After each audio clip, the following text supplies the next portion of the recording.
Hey everybody, this is Bethany. Are you excited for another wonderful landscape piece today featuring buildings in the landscape?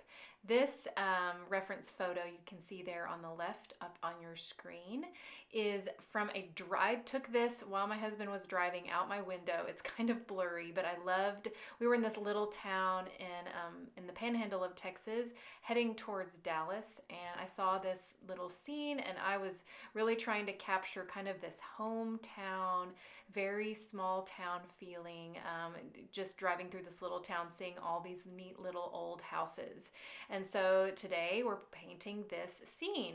What I'm doing right now is I'm beginning on a piece of sanded paper. This is UArt 500 grit, like I normally use. A lot of you use 400 grit, 600 grit, or even another type of paper. If you aren't used to sanded papers and you're using more flat tooth papers like Canson, or even a very not very toothy watercolor paper, all of those you can use with these techniques.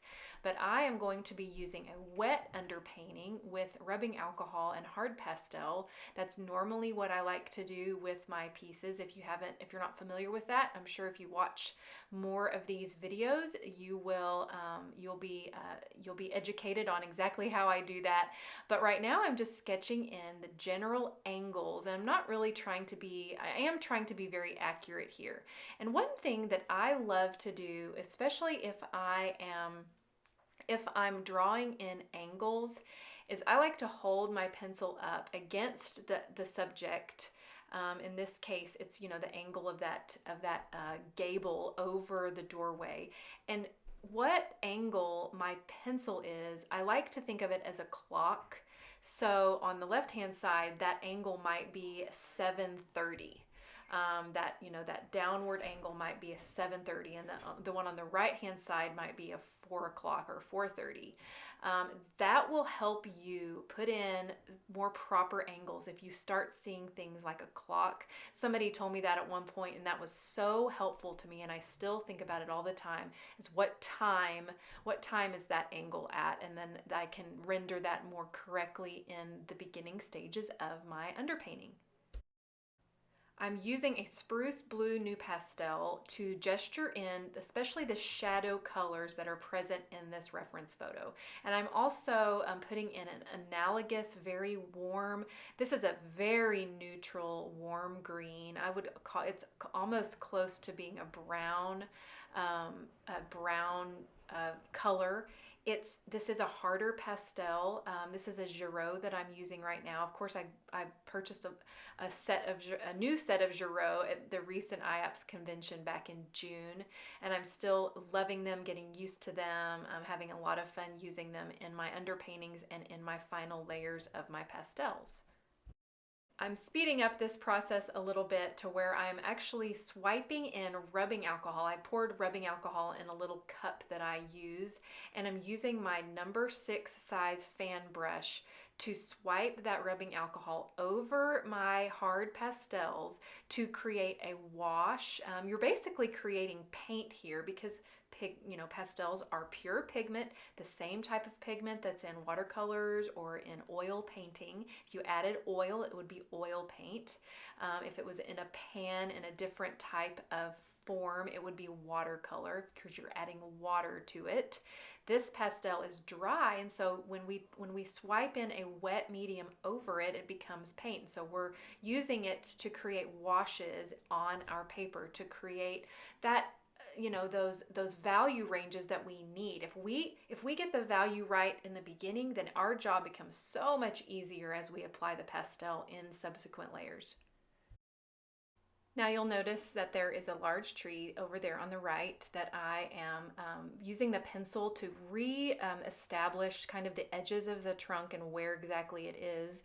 Since we washed that in with rubbing alcohol, we kind of lost that, and that's a pretty strong contrast tree. It's not just a big bushy tree like sometimes I love to paint big bushy trees, but these branchy, this is a large tree, and so it has this huge trunk and branches, and I want to make sure that that is evident in this piece. I didn't wait for the paper to dry, so the paper is still pretty wet. Of course, the pencil goes on really dark when the paper is wet. But like I said, I love that contrast. And I'm also not trying to really draw the tree. I'm holding the pencil at the end of it. I'm wanting these lines to we don't have to show every single bit of the trunk. They disappear as they go behind branches or leaves. And so we can add just small snippets of those linear trunk lines that will help us convey this tree in an impressionistic way. Okay, so the paper is nice and dry now, and I'm just going to re-establish the dark areas of this tree first.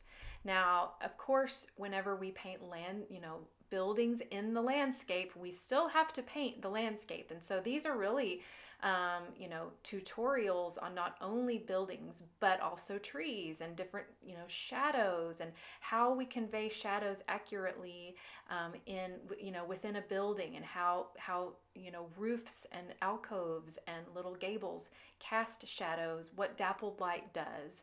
And so all of those things, we can't work, we could work on just a building, but, since these are buildings in the landscape, we're also working on bushes, and we're working on trees, and we're working on grasses and how that looks next to a building. I'm using the side of this dark blue new pastel. This is the same pastel that I used for my underpainting process. And I'm using it to gently scumble and mark. I'm using the quality of this pastel, which is long and linear, to help me make these straighter, tree forms. I also like to turn it to the side and use the broader side to create more of branchy effects where foliage and branches are poking out and making more bushy elements. Looking really here at the reference photo at where are the darks within the tree. And then yes, you can go right back in with rubbing alcohol if you want to create more of a solid value map, then go right back in with alcohol and swipe those areas in. Especially, I'm swiping in, you'll notice that I drew in the trunk, and then where I put leaves, where there are branches and leaves over the trunk, between me and the trunk in the image, those are areas that I would put the rubbing alcohol. I would make it softer because that's where the leaves are. Trees have lots of air within them. They're these 3D voluminous things that are, we love to paint them, but they can be difficult to paint. But using these methods, right there, I'm using my fan brush, pushing up with my fan brush, using those, the benefits of a fan brush, which is that splayed out brushy effect, will help me create that foliage effect that I want around this building. Okay, I'm going to keep applying this dark blue new pastel into the shadow areas of this painting. You'll notice that the shadows are going across the front side of this little front yard by this little cottage in this nearby Texas town. I haven't really worked very much on the far left side.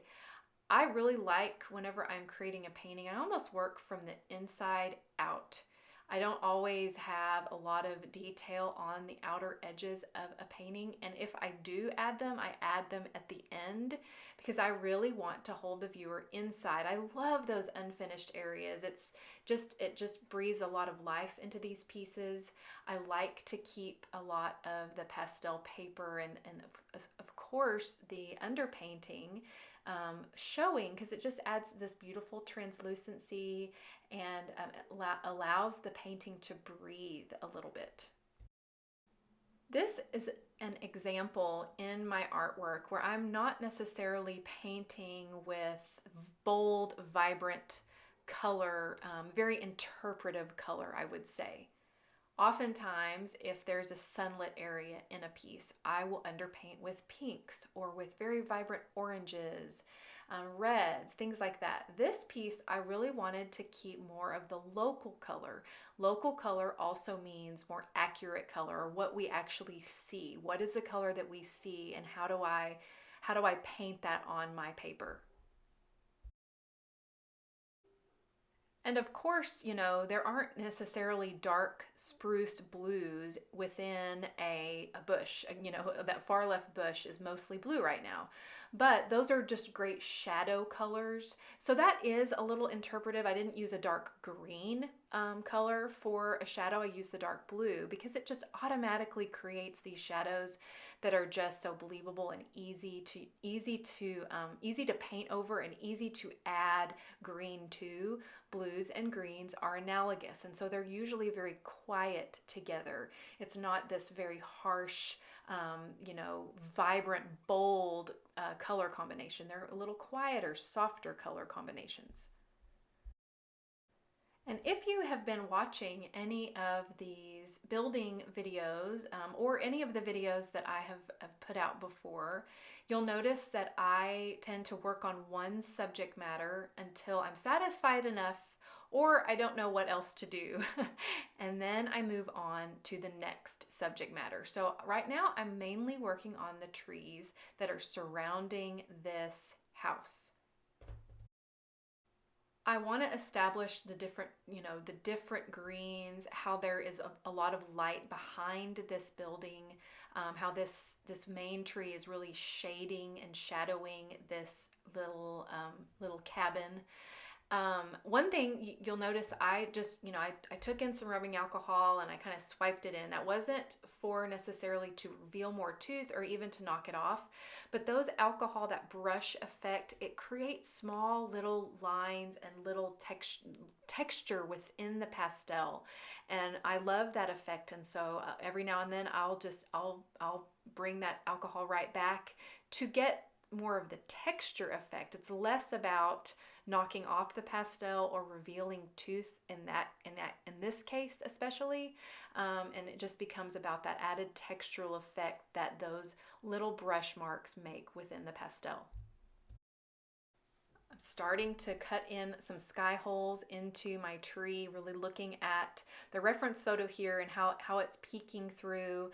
Wanting to be pretty careful. I don't usually, this is, whenever I do a sky hole, whenever I start sky holes, I really start out pretty gradually and very carefully. I don't fill in all of the areas of the sky. You'll notice that left-hand side is still, mostly blank. I put a little bit of blue over there because I'm kind of just testing the waters here. You can see that I'm hovering over the paper. And one thing that was funny that I have noticed through editing and watching myself paint over and over and over, you learn a lot about your process. You see yourself make decisions. Sometimes you say, no, don't do that. Keep it how keep it where it was. You can really see the different levels and different layers come through. It teaches you maybe when you need to stop and when you need to keep going.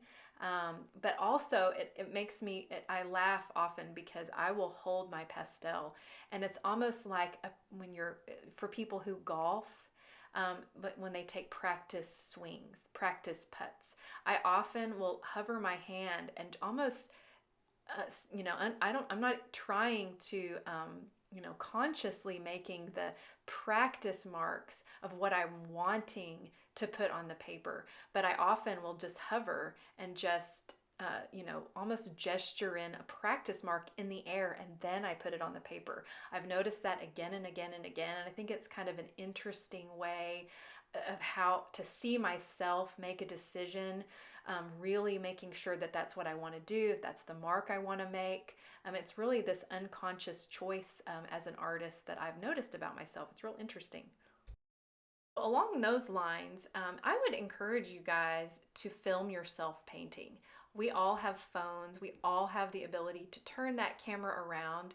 Get yourself a little clamp on Amazon and turn it around and film yourself painting, and then watch it. Go back and watch it. It is so much fun to see these pieces come together, to see the choices you're making, even if you're never going to put it on YouTube or ever going to share it, just for you to see the choices you're making, because we are making choices all the time that we are kind of unaware of. They're almost just these subconscious choices that help us learn about our own ways of creating and our own styles and forms of art.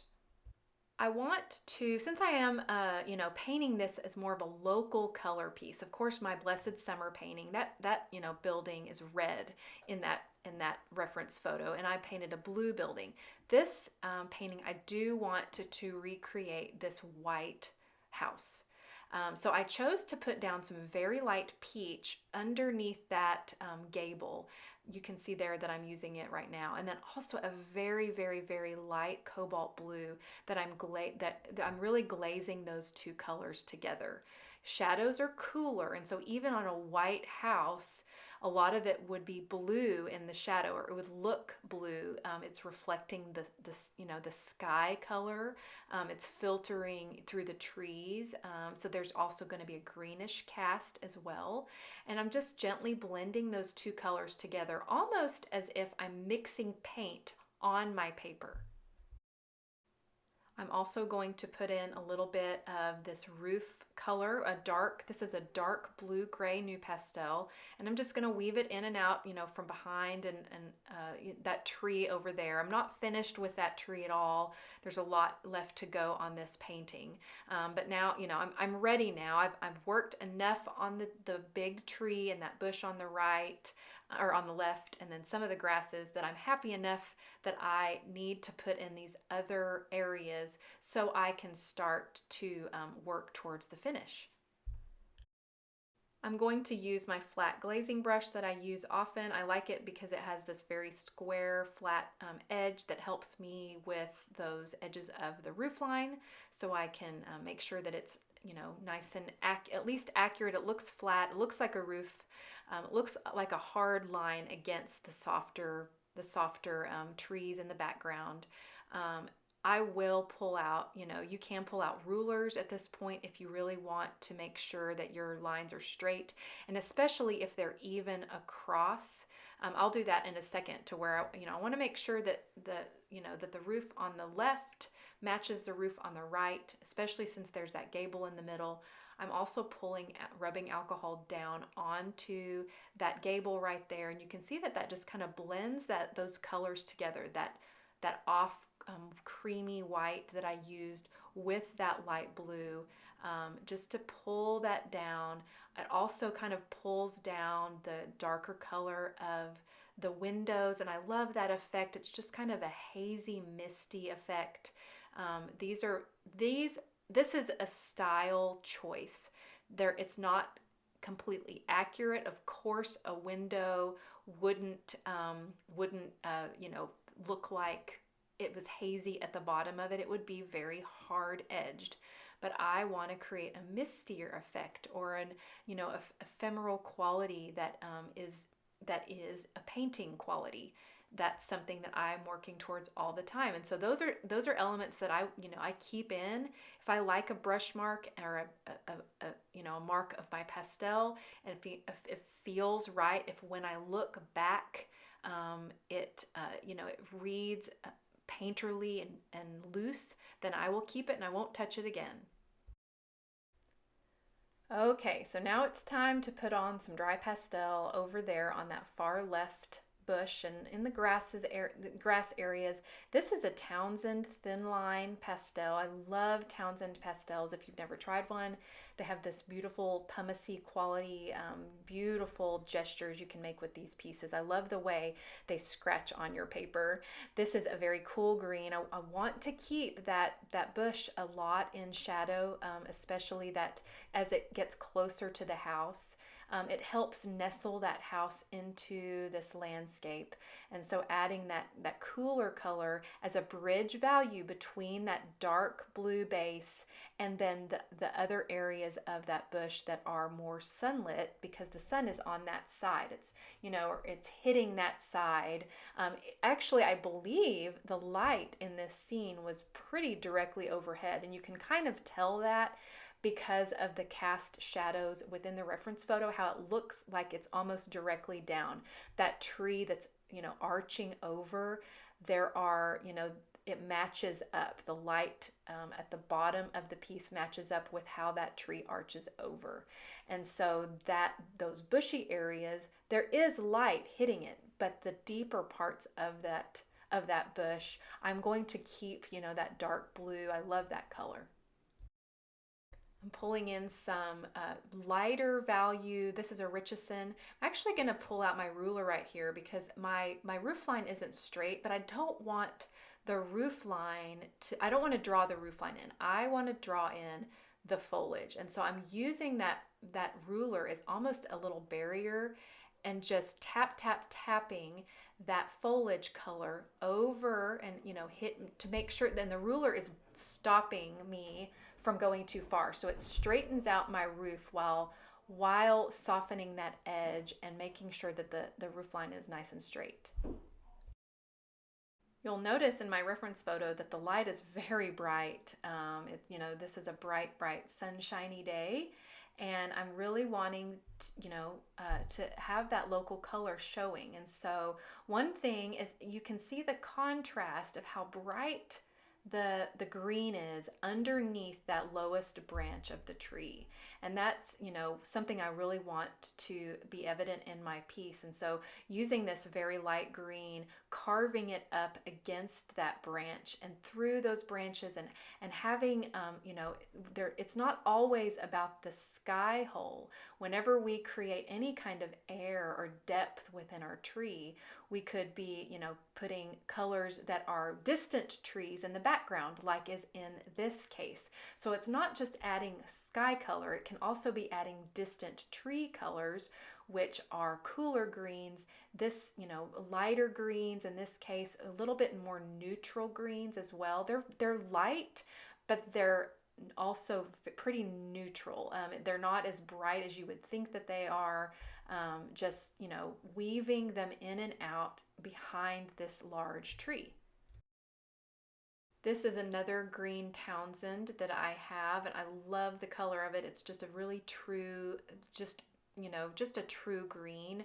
And I like to use it for pretty gestural marks, and especially if I'm trying to be pretty direct with my marks, because that pumice effect actually kind of scratches through layers. So it helps really lay down quite a bit of pastel without having to push very hard. I love them. I wish I had a whole set. If anybody wants to buy me a full set of Townsends, I wouldn't say no. This is a Richardson that's almost in the same vein. It's a little slightly different color temperature, but also about the same value as the Townsend that I was using. And when you draw branches in, if you put foliage in green over the branches, that's going to help you imply that this is a lost and found branch. It's a lost and found thing. We don't have to see the entire branch for it to be there. We can have foliage going in front of it and behind it, and vice versa.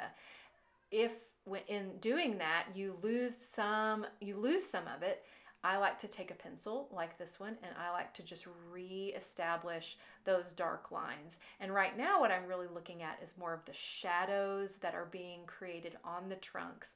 Where is the darkest part of the shadow? How can I convey that there's also light hitting this tree trunk, not just the leaves and not just the house. This is just a dark gray pastel pencil. I don't even know where I got it. I think it's a pretty generic brand of pastel pencils, but I am holding it more traditionally like a pencil here because I'm using it to kind of glaze color over, almost glazing the shadow color on over these over the trunks, over the trunk that I created. Also creating the edges against the building. Also, I'm, putting it up in the sky or up in the tree, tops a little bit just to indicate just the edges of that trunk, edges of branches, little distant trunks, in the distance, in those lighter green areas in the back. Of course, there are trunks all within this landscape, and so using a little pencil and just kind of gesturing them in is a fun way to add them um, add them in. At this point, I really haven't reestablished any of the angles of the little house or even the dappled light that is streaming across in certain areas. So I'm going to bring up this ruler in the same pastel pencil to just make sure my lines and my angles are pretty straight here and that they make sense. Of course, when you paint, sometimes you paint broader than what you might draw, especially with our big, thick pastels. And so pulling in and really looking at the angles of your building will help you, and using a ruler, it will help you convey that more accurately. Also, really looking at the photograph, making sure that the roof line over on the left matches with the right, that, I don't have one lower than another. This building is actually kind of crooked. It's an old little house. The porch is crooked. There's a chair on the front porch that I'm not going to paint. That wasn't the story I wanted to tell, but I am really trying to think about the angles of this gable. And remember what I said about thinking about it as a clock, and what time is the angle that you're trying to paint. And that goes for painting anything. That doesn't necessarily even mean always buildings. You can look at a horse and say, what angle is his back foot at? What time is that? And that will really help you paint angles more accurately and just easier. It's something that we can identify with, that helps us paint. Using the ruler even again for, just to make these little post marks, just scooting it over a little bit slightly, just so I can, guide my pencil along, make sure that those lines are accurate. Really looking at the reference photo here and how, they're actually the tips of that triangle that's the gable, they're not there. That's a squared off triangle on those edges. And that's something that even in the beginning of painting this, I didn't, I hadn't drawn that in. I drew in the angle, or I drew in the pointed angles, those little acute triangles that are being, that acute angle. And so really just reestablishing those darks, reestablishing the actual shapes of those angles will help you in your paintings. Okay, it's about time to start putting in the dappled light, which this is always one of my favorite parts about painting buildings, is painting these shadows. Started with a soft peach, but it wasn't quite light enough, and so I'm pulling in this very, very creamy yellow. This is not a white. And you'll notice that the base color that I already had on the building, that becomes the shadow. I am adding in the highlights that is the light. Really looking at the reference photo here to see where they are. I'm not going to really try to be crazy creative here, because the light is at a certain angle, and I wanted to paint this piece a little bit more accurately than just, willy-nilly, whatever I wanted. I'll do that often. I will decide to go off on a different track than what a reference photo says, but that's mostly when I'm painting strict landscapes instead of a building in a landscape. When I paint a building in a landscape, I like to try to be a little bit more accurate, especially with the dappled light, because usually that's what I loved about that painting in the first place, is how the shadows were across this particular building. And so I am really looking at the reference photo here to really be pretty accurate about that, making small little marks. This is a little darker, a darker yellow than the tip top of the roof line, or even the gable right there. But then I'm going to layer them all together so it makes a little bit more sense. You don't always have to use the very brightest bright highlight for your dappled light. You can vary the color and value, so it adds a little bit of vibrancy and interest to your highlights. This is a new pastel that's similar to the color that I used on the gable. It's a little bright. You can see how very bright the light looks on that roof. Also softly blending some of those edges. They would be softer because that, the the foliage is quite a bit above that building. And so it doesn't necessarily have to be a very hard edged shadow, because it would soften as the sunlight comes down. Of course, a photograph makes everything, especially an iPhone photograph, they make everything, incredibly in focus. There's really not very much depth of field that we can capture in an iPhone photo. And so we have to kind of create that ourselves through softening those edges.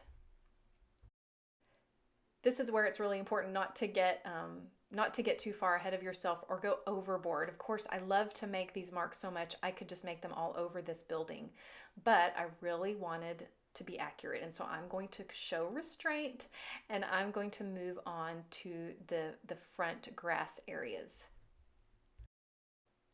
I'm adding in some very light, warm greens, and kind of trying to, follow the pattern of the reference photo, and how there's just little areas in the grass that are, the sunlight's peeking through those that upward branches and those trees.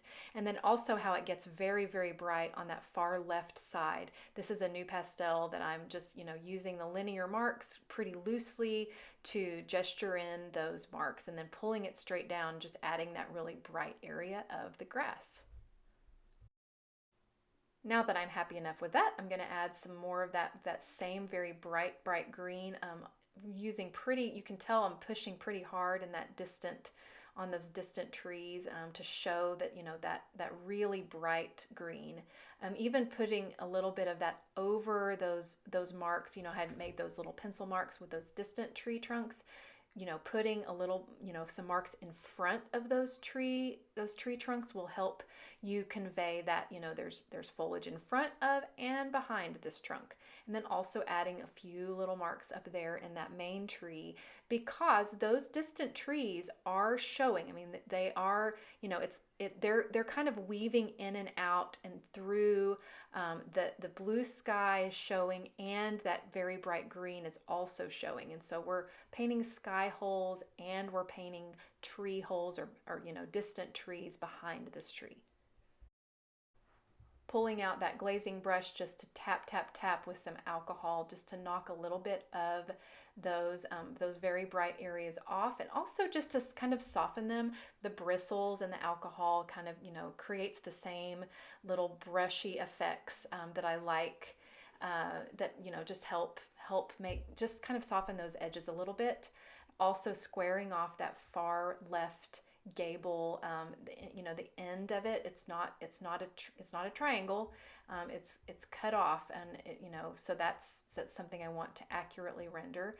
So I'm just reestablishing those, the lines underneath where the roof is, the darks of that, that underneath the roof, and how they pull down over the windows. Not really trying to draw the windows any more accurately. I am going to add some charcoal to them in a minute, and that's going to really make them pop out, of course, because it's such a dark value.